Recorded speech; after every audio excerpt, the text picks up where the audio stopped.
My name is Camilla, and if you had told me 10 years ago that I'd be living in my childhood home with my husband, Mark, and our daughter, Lily, I would have believed you.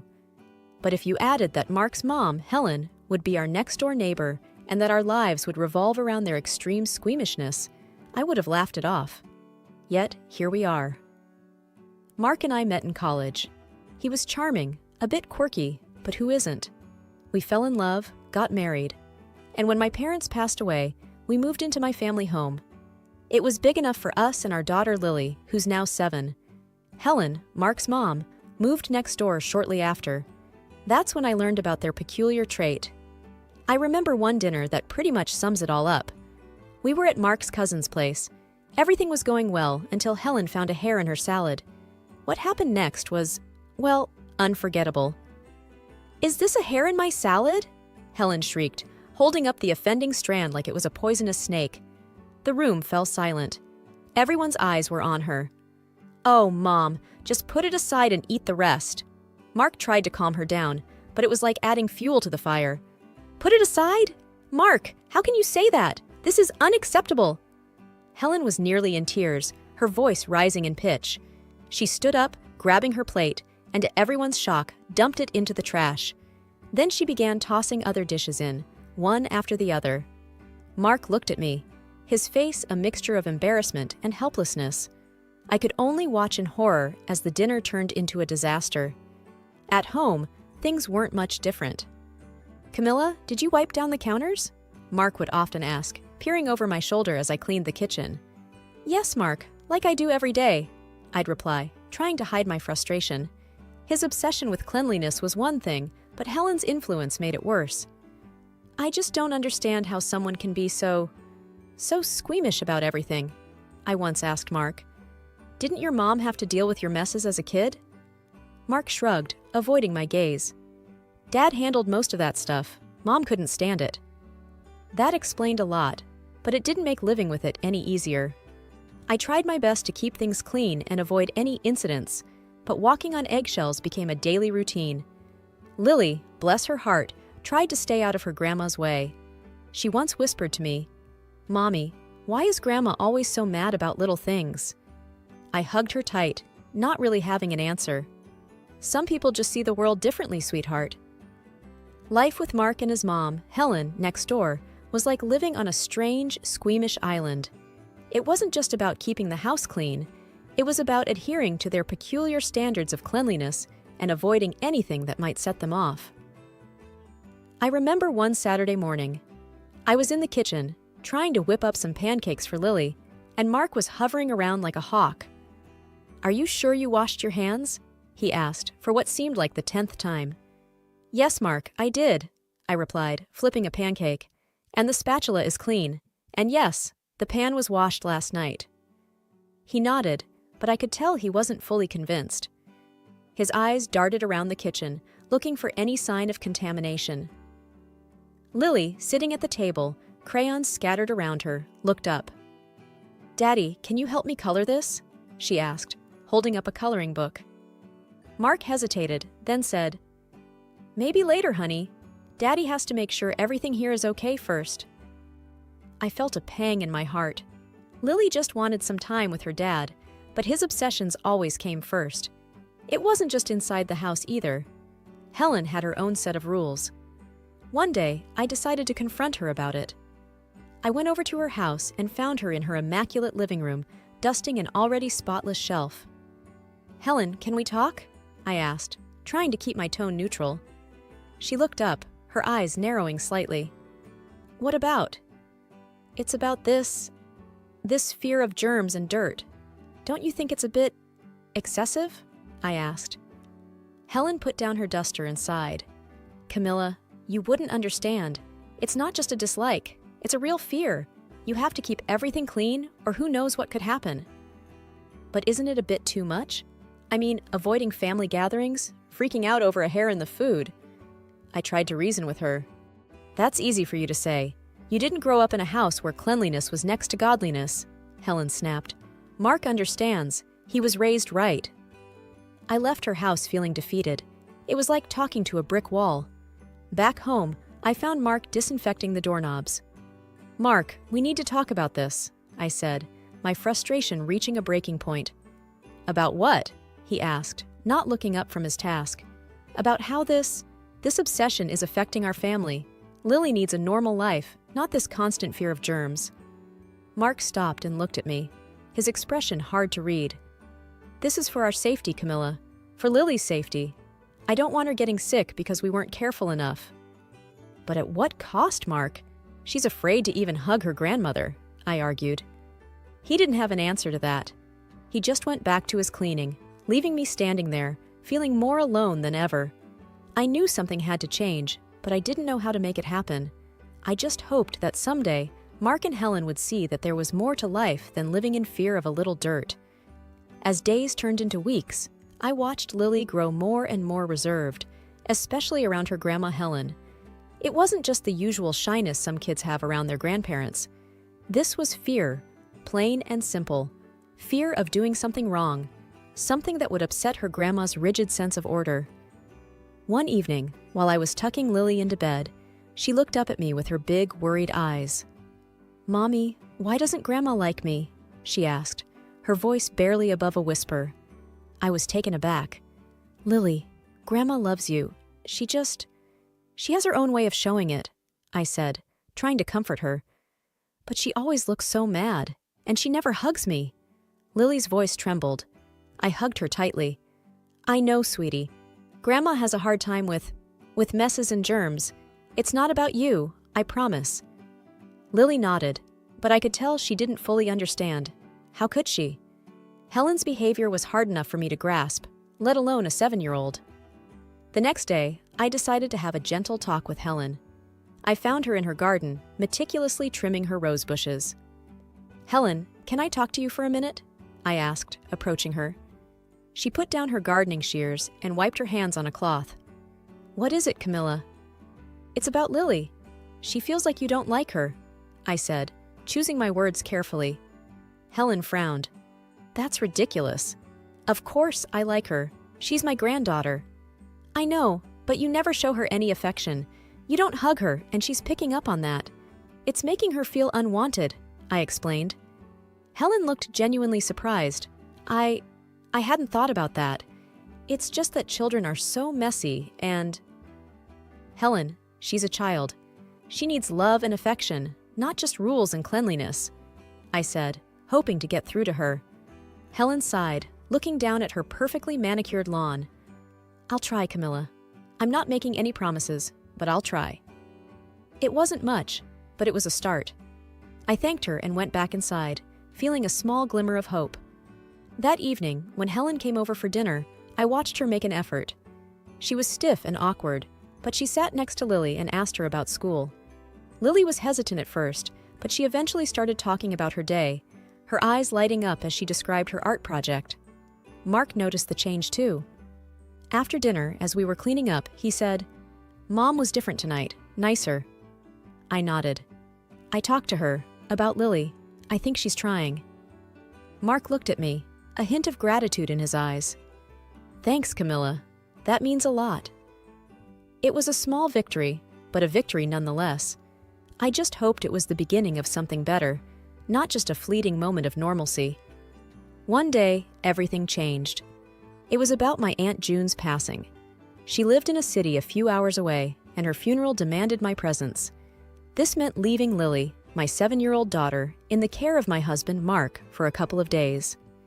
The evening before my departure, I sat down with Mark in our cozy living room, the walls lined with family photos, some of which included Aunt June. "Mark, I'm really worried about leaving Lily with you," I began, my voice tinged with concern. "You know how she is, and with your... well, you know." Mark put down the book he was reading and looked at me with a reassuring yet somewhat distant gaze. "Camilla, we'll be fine. It's just 2 days. I know I'm not great with messes, but I can manage. It's my daughter we're talking about." I wanted to believe him, but doubts lingered. I handed him a list of emergency contacts and instructions I had prepared. "Everything's on here, from her mealtimes to her bedtime story routine. And please, if anything happens, just call Helen or the numbers on this list." He nodded, taking the list but not really looking at it. "Got it." We'll be fine, Camilla. Go and pay your respects to Aunt June without worrying. The drive to the funeral was a blur of anxious thoughts. I called Mark several times. Each time, his response was the same. Everything's under control, Camilla. Focus on your family there. But my mother's intuition told me something wasn't right. When I returned 2 days later, a sense of dread filled me as I approached our home. It looked unusually quiet and deserted. Frantically, I called Mark, but my calls went unanswered. Rushing inside, I called out, "Lily, Mark!" There was no response, just an eerie silence. Then, from the staircase, I heard a small, trembling voice. "Mommy?" It was Lily, looking small and forlorn, clutching her favorite plush bunny. "What happened, sweetie? Where's Daddy?" I asked, my heart pounding. Tears welled up in her eyes. "Daddy left last night. He said he couldn't stay here." I knelt down, trying to hide my shock and anger. "Why did he leave, Lily? Did something happen?" Lily nodded, her voice barely a whisper. I was sick. I threw up. Daddy got scared and said he had to go to Grandma's." My mind reeled with disbelief and anger. Mark had left our daughter alone because he couldn't handle a bit of vomit? "Did he say when he'd be back?" I asked, trying to maintain my composure for Lily's sake. She shook her head, her small hands gripping her bunny tighter. "No, Mommy, he just left. I was scared." I hugged her, feeling a protective rage building inside me. This was more than just Mark's usual squeamishness. This was outright neglect. As I comforted Lily, I glanced around. The house was in disarray, a stark contrast to its usual neatness. Toys were scattered, dishes piled up, and there was a stain on the carpet that I didn't dare to inspect closely. Mark's fear of mess had not only trumped his responsibilities as a father, but had also led to him abandoning our sick child. I knew then that something had to change. This wasn't just about coping with Mark and Helen's peculiarities anymore. This was about the safety and well-being of my child. I had to confront Mark and Helen, but first, I needed to take care of Lily. She was my priority. Once I made sure Lily was okay, had eaten, and was resting, I called Mark again, my fingers trembling with fury. This time, he answered, his voice cautious. "Mark, what the hell were you thinking? Leaving Lily alone like that?" I couldn't keep the anger out of my voice. "Camilla, I couldn't handle it. You know how I am with that stuff. I thought she'd be fine." Mark's voice was defensive, almost detached. "Fine? She's a child, Mark. She was sick and scared. You're her father. You're supposed to take care of her, not run away at the first sign of trouble." Mark was silent on the other end, and I knew that our conversation was far from over. After ensuring Lily was safe and had calmed down, I knew I had to confront Mark and Helen. My hands were shaking as I dialed Mark's number again. This time, he picked up immediately. "Mark, we need to talk, now. In person," I said, trying to keep my voice steady. Okay, I'm coming over," he replied, a hint of reluctance in his voice. I paced around the living room, waiting. When Mark arrived, he wasn't alone. Helen was with him. They stood at the doorstep, neither making a move to come in. The sight of them, standing there so unaffected, fueled my anger. "What you did, leaving Lily alone when she was sick, is inexcusable, Mark. How could you?" I started, my voice rising. Mark shifted uncomfortably. "I told you I couldn't handle it. I didn't think it was a big deal. She's 7, not a baby." "Not a big deal? She was terrified, Mark. Alone in this big house. Anything could have happened." I couldn't believe his casual dismissal. Helen chimed in, her tone defensive. "Camilla, he did what he thought was best. He's not good with sickness. You know this." "That's not an excuse, Helen. He's her father. It's his responsibility to take care of her, no matter what," I shot back, my gaze fixed on Mark. Mark looked away, unable to meet my eyes. I panicked. "I'm sorry, okay?" "Sorry doesn't cut it, Mark. This is about our daughter's safety. And you, Helen, encouraging this behavior? It's harmful, not just annoying," I said, my frustration boiling over. Helen's face hardened. "We've always been this way. It's not our fault you don't understand." Understanding dawned on me then. This wasn't just about cleanliness or a simple fear of germs. This was deeper, more ingrained, and it was affecting Lily. "I understand more than you think. What I don't understand is how you can justify neglecting a child, I said, my voice steady but firm. Mark finally spoke up. Camilla, let's just calm down and talk about this. Calm down? Mark, your actions put our daughter in danger. I can't just calm down about that. And I can't let it happen again, I said, my decision clear in my mind. I looked at both of them, standing there, still not fully grasping the gravity of the situation. I need to think about what's best for Lily. And right now, I don't think that includes being around this level of irresponsibility. Mark and Helen exchanged a glance, but neither said anything. They knew I was serious. I'll be in touch about what happens next. For now, I think it's best if you both leave, I said, ushering them out the door. As they walked away, a mix of emotions washed over me. Anger, disappointment, but also a sense of clarity. I needed to protect Lily, and if that meant making tough decisions, so be it. The confrontation had revealed a stark truth. I couldn't rely on Mark or Helen when it came to Lily's well-being. After Mark and Helen left, my mind was racing. I knew I had to take concrete steps to ensure Lily's safety. The first thing I did was call my friend Sarah, who's a lawyer. I explained the situation to her, my voice shaky with emotion. Sarah, I don't know what to do. Mark left Lily alone at home when she was sick. I can't trust him anymore, I said, feeling a lump in my throat. Sarah's voice was calm and reassuring. Camilla, first of all, make sure Lily is okay now. Have you seen a doctor? No, not yet. I'll call one right away, I replied, realizing I had been so caught up in my anger that I hadn't thought of this. Good. Get Lily checked out. Then we can talk about your options legally. This is serious, Camilla. Leaving a child alone like that. It's not just irresponsible, it's dangerous, Sarah said. I hung up and immediately called our family doctor, who agreed to see Lily right away. Thankfully, she was fine, just a bit shaken up from the whole ordeal. The next day, I met with Sarah. We sat in her office, a small, unassuming room filled with legal books and papers. You have grounds to file for sole custody, Camilla. What Mark did was essentially child endangerment, she explained. I listened, the weight of the situation pressing down on me. What about Helen? She's just as responsible for this mindset of Mark's. Sarah nodded.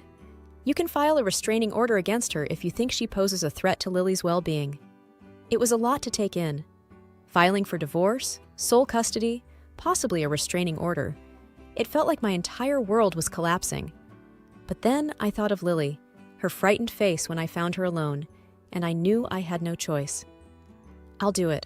I have to protect Lily, I said, my voice firm. Sarah gave me a sympathetic look. I'll start the paperwork. It won't be easy, Camilla, but I'll be with you every step of the way. Over the next few weeks, life was a whirlwind of legal meetings and emotional upheavals. Mark tried to talk to me, to apologize, but I couldn't get past what he had done. Helen, on the other hand, was furious. She accused me of overreacting, of tearing the family apart. You're making a mistake, Camilla. Mark is a good father. He just made one mistake, Helen said during one heated phone call. One mistake that could have cost our daughter her life, Helen. I can't overlook that. I won't, I replied, my resolve unwavering. Eventually, the court granted me sole custody of Lily. Mark was allowed supervised visits, but Helen was barred from seeing Lily without my permission. It was a bitter victory. My marriage was over, my family broken, but Lily was safe, and that was all that mattered. Life after the divorce and the court's decision was like stepping into a new world. It was a world where I was both a single parent and the sole protector of my little girl, Lily. The divorce had been tough, with its fair share of tears and heartache, but it was done. It was time to move forward. One evening, as I was tucking Lily into bed, she looked up at me with her curious eyes. "Mommy, are we going to be okay? Just the two of us?" she asked, her voice tinged with a mix of concern and hope. I smiled and brushed her hair back from her forehead. "Yes, sweetie, we're going to be just fine. It's going to be different, but we have each other, and that's what matters." Lily snuggled into her pillow, looking more relaxed. "I like it being just us. It's quieter." I laughed softly. "Yes, it is. And we can make our own rules now. Like pancake Saturdays and maybe getting a pet? What do you think? Her face lit up at the mention of a pet. Can we get a puppy? I've always wanted a puppy. We'll see, I said, not wanting to make any promises I couldn't keep. Now, time to sleep. Big day tomorrow. After Lily fell asleep, I went to the living room and sat down with a cup of tea. The house was quiet, peaceful. I thought about everything that had happened, how much Lily and I had been through. It hadn't been easy, but I felt a sense of pride and strength. I had stood up for my daughter, for her safety and well-being. The next day, I took Lily to the park. We walked hand in hand, the sun shining down on us. "Mommy, look at the ducks!" Lily exclaimed, pointing at the pond. We stopped and watched the ducks, and I realized how much I had missed these simple moments, moments without worry or fear. "Mommy, can I ask you something?" Lily said, looking up at me. "Of course, sweetie. What is it? Will Daddy be okay? Will he be sad without us?" Her question caught me off guard, but it was a fair one. I knelt down to be at eye level with her. "Your daddy loves you very much, Lily. And yes, he will be okay. We all will be. Sometimes people need to be apart to be happy, but that doesn't change how much we love each other." Lily nodded, taking in my words. "I love you, Mommy." "I love you too, more than anything," I said, hugging her. As we continued our walk in the park, I felt a sense of hope for the future. There would be challenges, of course, but I was ready to face them. This was our new beginning, a chance to build a life filled with love, laughter, and happiness. Just Lily and me.